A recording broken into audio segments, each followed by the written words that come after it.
I want to take you through my camera kit so you can see how I set up for a shoot and how I actually operate the camera when I'm doing a shoot. But before we get started, like this video, hit the subscribe button and consider joining the channel. Channel members get exclusive access to Filmmaker Alchemy, behind-the-scenes lessons and insights on the business of video production. Learn how to turn your content into gold. So first and foremost, you can see my layout in my case here. It's mostly organized for the most part. And here's my primary body right now. This is the Lumix S5 Mark II. I use these little lens hoodies to protect the lens while it's in the case. And that's also nice to just give things a quick dust off when I open things up. This is the Hollyland Mars M1 Enhanced. This is a wireless HDMI monitor, but it's as easy as taking my body out. Already has the lens attached. Right now it's the Sigma 16-28, but that could be whatever your primary lens is. And then I have my cables here. So I'm going to need a USB-C cable eventually, but I'm going to start with my HDMI. This goes in the side here and then up to the monitor in the input. I do like this monitor because it has the HDMI output as well, which is helpful if you ever need it, but the primary feature is the wireless monitoring. I'll put a link to all this stuff in the description so you can kind of build this yourself if you want something similar. USB-C on the side here to power the camera. That's not for recording, it's for power. And then I have my small rig batteries here, and I'll just test and see. Like, I clearly need to charge that one. That one's been used a little bit. That one's been used. I was using these the other day and I haven't recycled them. So let's use this one. We've got 83%. That's plenty for these purposes. Snap that on to the monitor, and then USB-C from the camera to the bottom here on the small rig. That's going to power both the monitor with the NPF mount as well as the camera, keeping it charged. You can see the red light means the camera is charging its internal battery as well. So that's the primary setup. It's good to go and turn everything on. Easy enough. Grab a memory card here. The S5 Mark II is an SD card based camera, but this case I have CF Express Type B cards here for the GH7 if I'm using that. But for these purposes, I'll put in an SD card because that's what we have. Dual slots. I actually have cards in here, so we're good there. But if I didn't, I would, save that, replace it with something like this, and be good to go. What else do I have in here? Microphones, obviously. I'm wearing one of these DJI Mic 2s. So those are here. I would set that up. So let's go ahead and do that actually. Get this on the camera like I really would be filming. Microphone receiver, and then the cabling here, just a simple output to the input on the side here of the S5 Mark II. Goes in right there. Get it all nice and set up. Then I have the microphone itself, the transmitter here on standby for whoever I'm filming if I needed to. And let's do it just for fun. I have my micro boom DIY solution that I came up with, made a whole video about this. You can check that out if you want to know how to make one. This goes right here on the side with this NATO clamp and tightens on pretty simply. If you get it lined up just right, goes right there, nice and snug. Screw it onto the NATO clamp, the NATO rail rather. And now I've got my micro boom in place, so I can use this microphone as just another option. Like, I'll slide it up in here for the time being and take the magnet off because I don't need that for this setup. So there's the micro boom attached for audio. I've got my receiver. Those pair nicely. And now we can get to the fun part, which is operating the camera. So you can see here how I have this set up, and I need to just tighten this clamp because it's a little loose. That battery's weighing it down in the back. Once it's tight, it'll stay in place and position. So we can talk through the display and how I'm operating. Because I talk a lot about hybrid style production and why I like it so much, but I think it's easier if I can just demonstrate the power of a hybrid camera like this. Obviously it's Lumix, so we can shoot open gate. We have shutter angle. Those are the main benefits. I should call out, I do have this kind of base plate on this camera. I find these a really sturdy, easy way to set it down if you're ever at like a counter or a table, or you just need to set your camera down. I do recommend one of these base plates. It has 2 attachment points, so it's very sturdy right to the cage. Super simple. I'll put a link, like I said, to all the stuff in the description, but I really do like this base plate. Anyway, you can see I have my info display up here. I'm obviously not recording that. That's just for my reference. I'm recording internally on the camera, so none of the info display will be recorded. There's no info display down here, and that is something Lumix has changed for the newer cameras. So the GH7, you can have info on both displays, but for now, since we're using the S5 Mark II, we only get info up here, but that's kind of how I want it and how I need it. I like to look right here. So I'm holding the camera in my hands, usually my left hand underneath to support. I don't really need to manual focus, but I could if I needed to, but we have phase detect autofocus now, so we can do subject tracking and all that cool stuff. Autofocus don't have to worry about.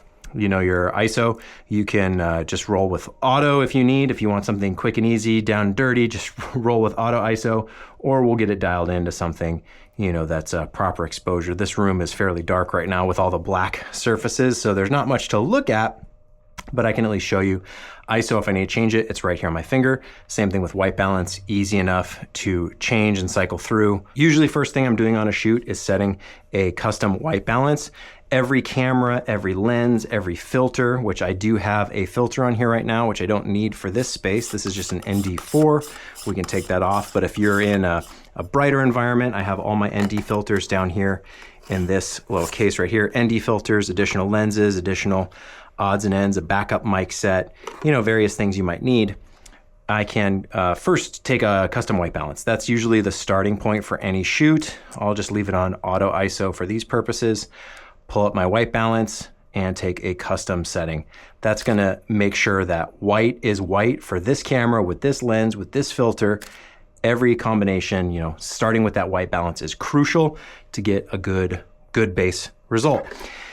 At this point, I would check my settings. I'm usually shooting in Vlog, so I want that. I do have the monitoring LUT on to make it a little easier to tell what I'm seeing, but I am shooting Vlog. I can see that up here. Right now, I'm shooting 6K open gate. If I need to change that, I just go into the menu here, and I have under my recording list, on my list, my presets saved that I use most frequently. So 4K 24, 4K 60, 6K 24, 6K open gate 24, and then I have the 3.3K open gate 48 frame per second. That's if you want to do a little bit slow motion open gate on the S5 Mark II. You can't do open gate 60, but you can do 48 frames a second if you want to get semi slow motion open gate, even though it's cropped. So I don't use that one too frequently, but it is on my list. If you just go to the regular list, the options are endless. There's so many. So if you do prefer, like if you want just a standard 1080 setting, you just hit the Q button right here on the back, Q, and that'll add it to your list. You can hit yes, and then go back. And then under my list, you get a more limited selection of things you've chosen. If you want to remove one, just hit Q, you can delete it. Same thing with that one. I was saying I don't really use it all that often. I'll go ahead and delete that. So this is a much easier way to get to what you need, switching between different codecs, different frame rates, right under my list. That's how I do it. Of course, the benefit of using a hybrid camera like this is that you can switch between video and photo. That's as easy as flipping the dial.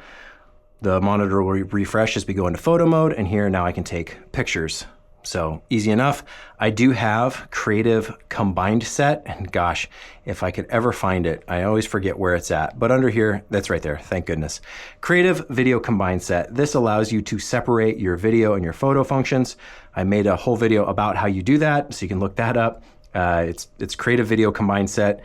Really, it just means your photo settings are separate from your video settings.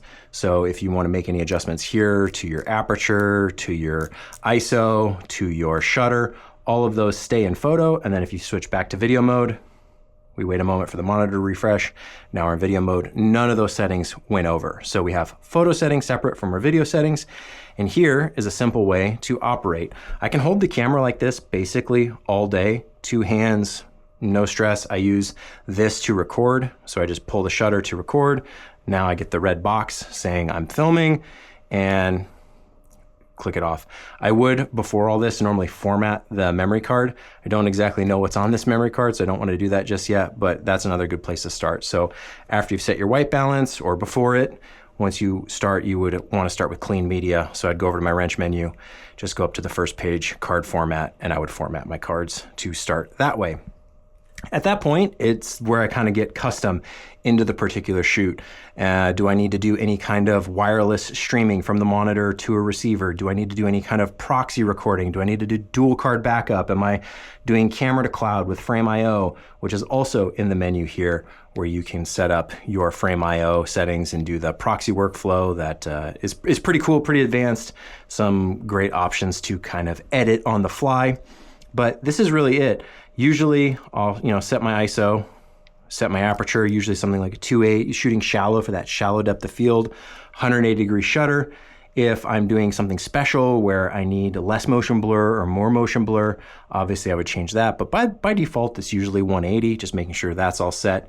Obviously, I would check my levels for my audio, which we can go ahead and do here. And if I turn this on, it'll pair with both the transmitters, and I'm recording here, so it actually is nice that that's reflected here. I do like to run these receivers hot, so this is plus 12 on the audio here, because I just find the audio is cleaner when I'm starting with a louder source. In the Lumix menu, you can go here to your microphone menus, and we can see our sound level, our gain is way too high, so I'm definitely peaking there. This is old settings from something else I was doing. So my standard settings are low gain, and again, usually like minus 12 brings me down to kind of where I want to be. So now me talking, this is actually the microphone. So this isn't the camera body. This is the microphone I'm wearing going to this camera. And you can see I'm hitting right there around like -4, -3, and I do have the limiter turned on. I think that's very helpful in these Lumix cameras that you can set a limiter. Some of the Sony cameras don't let you do this, but basically it gives you that edge protection when things start to peak. If they get a little too loud with that limiter on, it gives you a little safety net, a little cushion there on the high end.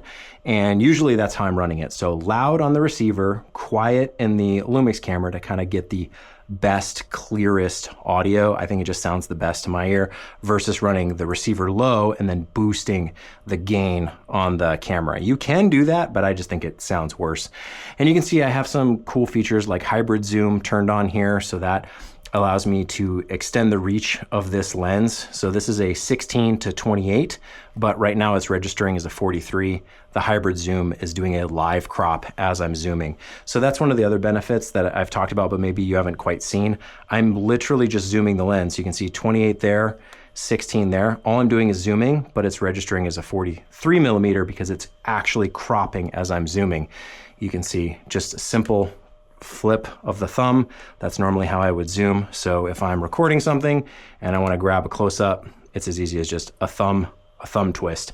And because I'm not worried about focus as much, because we have good autofocus, it's one less thing to worry about, and I can just focus on zooming and getting my framing right and then getting a wide shot. And if you're using a prime, then obviously that's one less thing you have to worry about. But that is how I typically hold the camera, how I zoom, hitting record, changing my white balance, changing my ISO, changing my aperture if I need to with my thumb, and changing my shutter angle with my finger if I need to. But truly, I don't hardly ever do that. And as I'm zooming, once I kind of lock in here, we can see keeping a good eye on our audio meters. Honestly, I would have one more thing set up here, which would be my headphones. I'm gonna put these cards back over there so they don't get lost. Headphones, just a simple pair that fits in the case, easy enough. I would plug those in for monitoring, so I'm always listening, not just getting the visual indication of where my levels are at, but hearing it as well, making sure I'm not getting any rustle or noise interference or anything like that.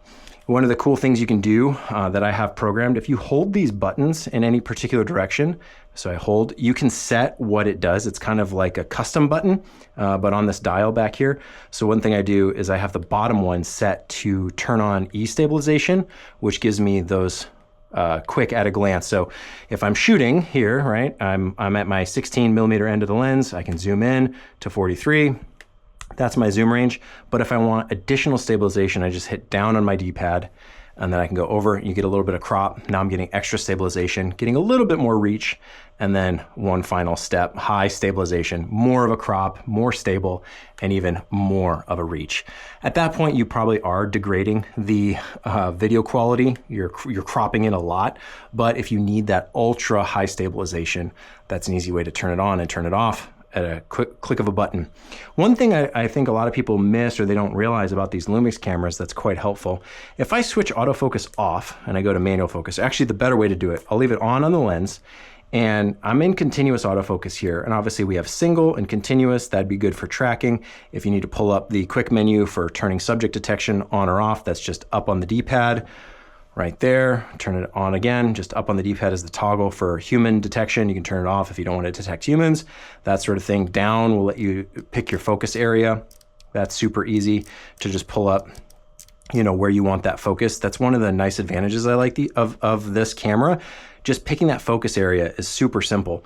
Same thing. So if I pull it up again, turn on human detection, just up on the D-pad.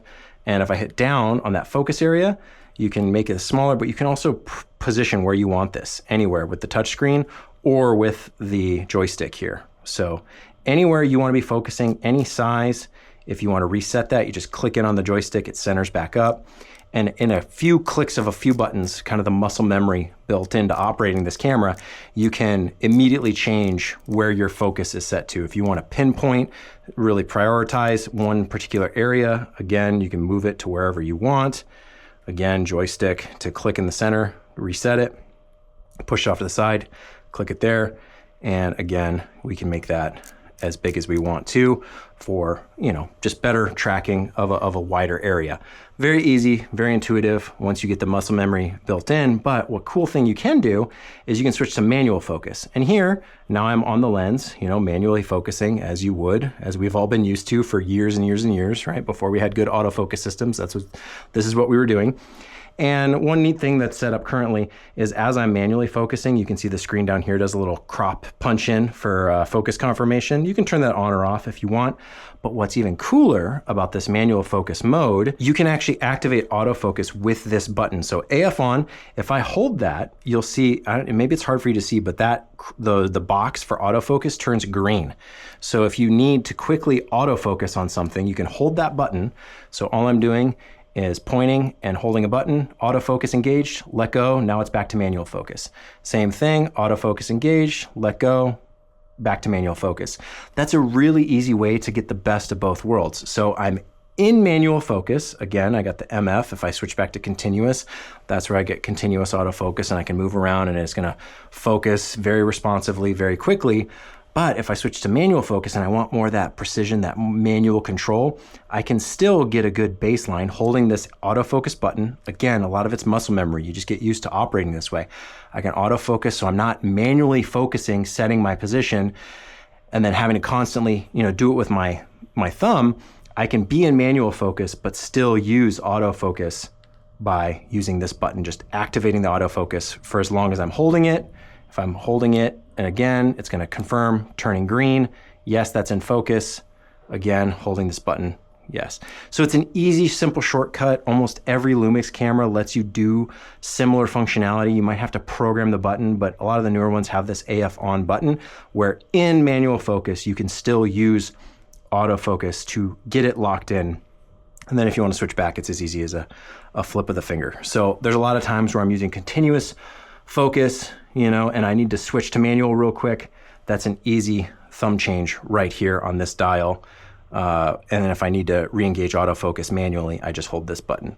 So my thumb is primarily for my autofocus settings while I'm shooting.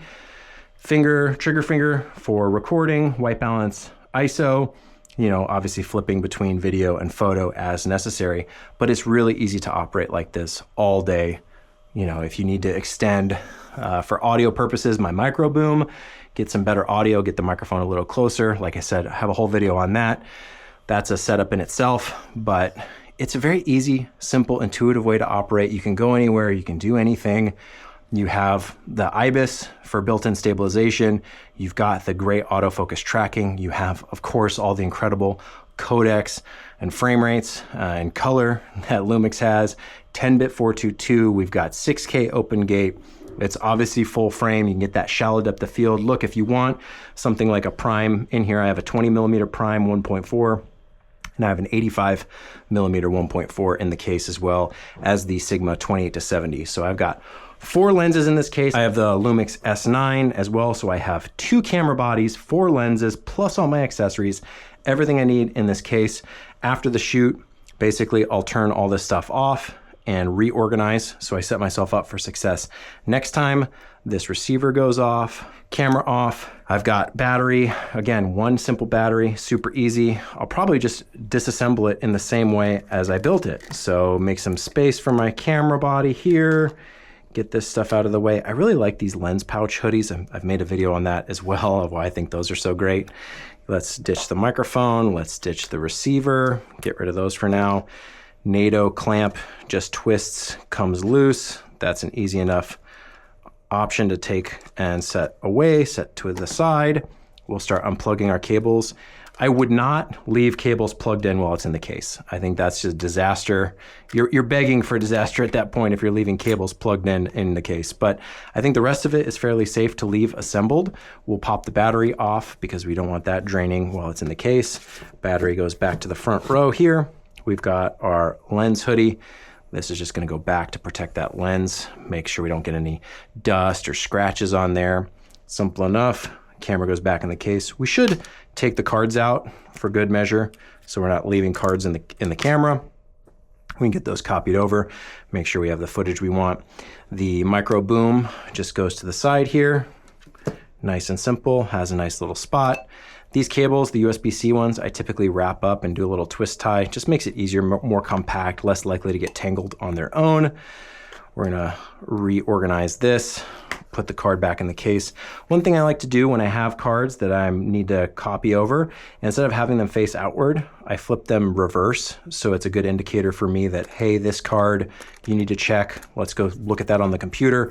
These other ones are clean and ready to go. So these other ones that were in the camera that I didn't know what they were, I'll put those in here, same thing, reverse. I'll go check those later. Make sure there's nothing important that I need on them. So after a shoot, that's typically how I store my cards, backwards like this, so I know these are the ones that have the footage on it.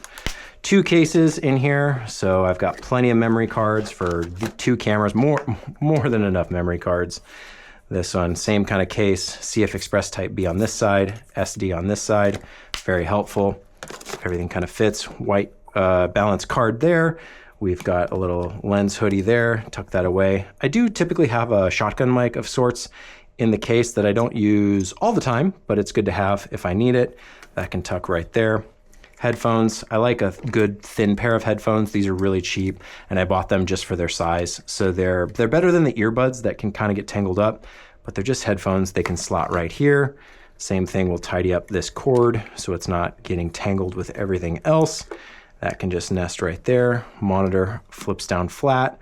Nice protective padding on all sides. HDMI goes here and audio goes here, as well as microphones back in the case. So these can be charged for the next time. I really like these cases because they charge the microphones in between. So if you're moving from one location to the next, put the microphones away, keep them charged so you're never running out of battery there. And that's really it. Easy as that. Closes back up, ready to go for the next shoot. I do have things like business cards here on the side, just for easy accessibility. This is a credit card. Let me turn it up here. Like a credit card holder you'd put on like a phone case, but I use it for business cards on the case itself. Very easy, very helpful. Everything in one case. Carry on a plane, whatever you need. 2 latches, open it up, and we can do the whole thing over again. Very easy to set up, very easy to pack away, very easy to shoot. You can shoot a whole day, as much as you want. No overheating, no recording limits. It's just such an easy, effortless way to shoot both photo and video, and that's why it's my preference. That's why it's my favorite style.